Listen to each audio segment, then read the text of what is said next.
Silicon Valley, technology, art, green, and sustainability.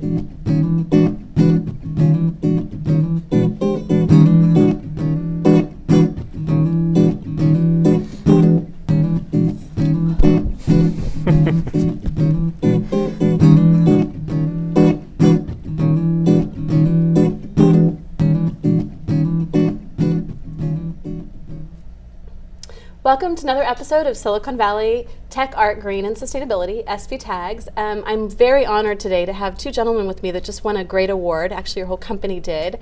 And I'm going to let you guys go ahead and introduce yourself. So, Jacob.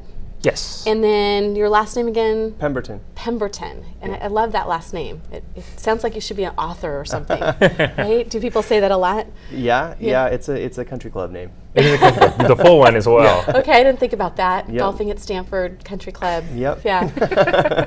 Actually, I have a nonprofit that's doing a golf tournament soon. We should put you in that. Yep. Perfect. So you both have been doing what you're doing a while, but tell us a little bit about yourself, your background. You know, if this is the field you've been in for a while, if you're from the Bay Area originally, give us a little, and I don't know who wants to start first, Jacob? Sure, I can start.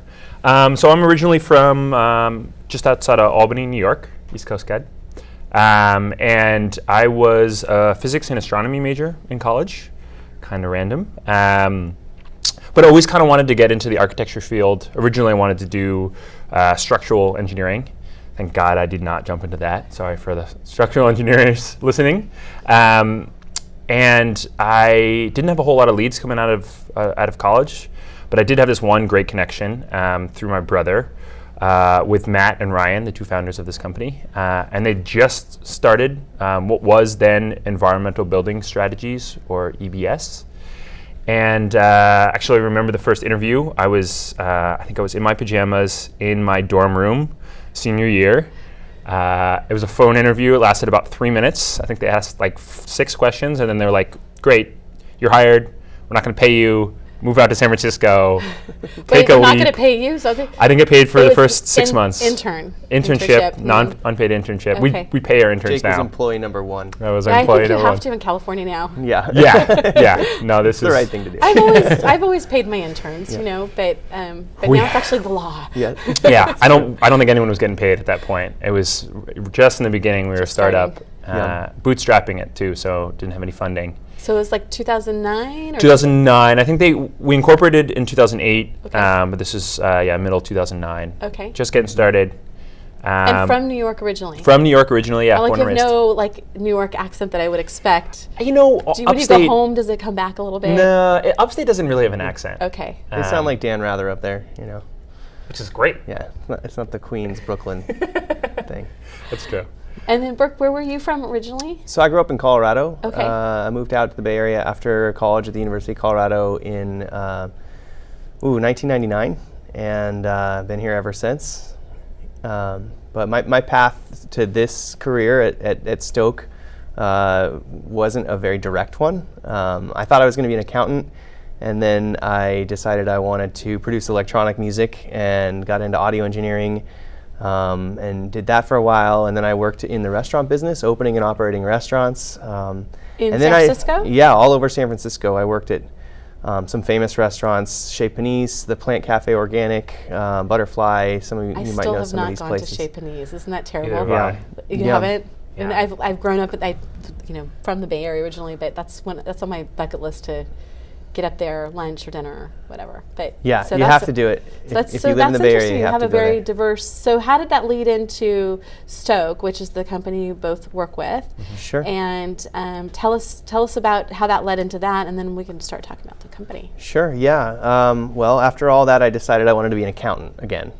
So finished my degree in accounting and got a sustainability MBA at Presidio. I don't know if you're familiar with the Presidio community in the Bay Area. Yeah. But it's pretty interwoven throughout the sustainability community. And so I went there, and then were you there when Hunter Levins was teaching? You know, she had just left. Okay. Yeah, she had just left after, right the semester before I started there. But yeah, so, you know, just was going to school at Presidio and knew I wanted to do business for good, and got hooked up with what was the founders of EBS, Environmental Building Strategies, which we're now Stoke. You know, we just hit it off. I think I was employee number 4 or 5. And now we're, you know, pushing 30, and it's, you know, 10 years later, and a lot's happened. I think the we're going to tell you website's about. really great. I mean, it was nice to see all the folks in there who's you. working for the company. It's a really good website. So tell us about Stokes. And I'm going to pull up the first slide right now, which shows the lobby, or it shows your neighbor's lobby that you share with. Sure. So yeah, we share office space with DPR Construction, and we actually worked on this project, so it's kind of near and dear to our hearts. And it's a living wall, is that? So that's a living wall, one of the 2 living walls in the space. So this is a net zero LEED Platinum facility, one of the first net zero office buildings in San Francisco. Really cool building, has a really interesting history. Used to be a sugar factory at some point. Has this big barrel roof and this really kind of amazing feel to it. It's 2 stories, probably almost 50 feet high actually at the center. And yeah, so we share a space. And then it's LEED Platinum, and isn't this also the first place that they place the USGBC metering? So yeah, the dynamic plaque. Okay. It was one of the first buildings that have a dynamic plaque. Yeah. I couldn't think of the name. So you know, that was actually after my time at USGBC. So, and then also here on the right, is that all reclaimed wood then we're looking at too? Yeah, so that's actually another really cool story. That's from a pier from the Transbay Terminal site. So they dug up where they put the Transbay Terminal now used to be essentially a bunch of piers, and they dug it up and they got some reclaimed wood from that. As well as I think there's also some reclaimed wood from an old hangar at Moffett Field. Wow. Yeah. Okay, we can pull that down.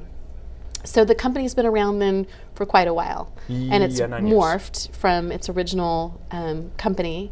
Tell us about it then. Tell us about the company. Yeah, it's been a pretty organic and interesting transition. I know you worked with our founder at the USGBC back in the day. We started out as, you know, what some might call like a LEED shop, a green building shop, where we would help you, you know, if you wanted to get your building LEED certified, we would help you go through that process. And there's all sorts of sort of extracurricular engineering specs that have to go along with that, like building commissioning or energy modeling. And we started outsourcing those services, and then we started bringing those services in-house.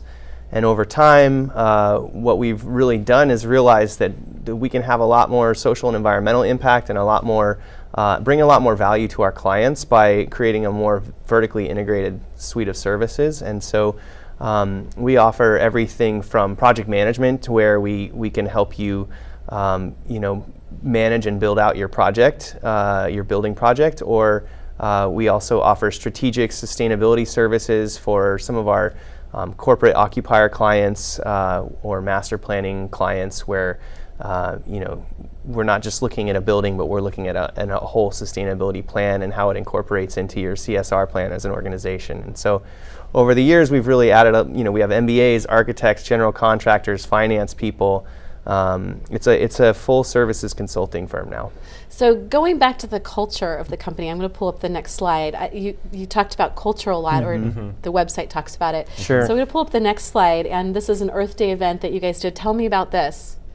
Yeah, well, what I love about this is we actually we have a lot of sort of employee crowdsourced groups that focus on different parts of the business, and one of them is called the GiveMo committee, or pod, which we call it, and they plan all of our organizing events for around volunteerism or giving back to the community. And this was an Earth Day event that we did in a local garden, where we took some students from a local junior high school, and we taught them how to put together this permaculture garden. And we had a permaculture expert there, and they harvested, and then they were able to make pizzas in the wood oven after the event. Oh, that's awesome. Yeah. And did all the employees come out for that, or was I would say a good majority typically show up for these events. It's never probably full amount, but most of the company usually tries to make it to these events. Yeah, this year Earth Day was actually on a weekend, so it was. This is like the Friday there was before. so much Earth Day stuff going on this year because it was on the weekend. Going back to the business and the business model again, sustainable building services, project construction management, real estate strategy, and management consulting. Tell me about that last one. How does that fit into what you guys do? So I found that really interesting. Yeah, I mean, we used to just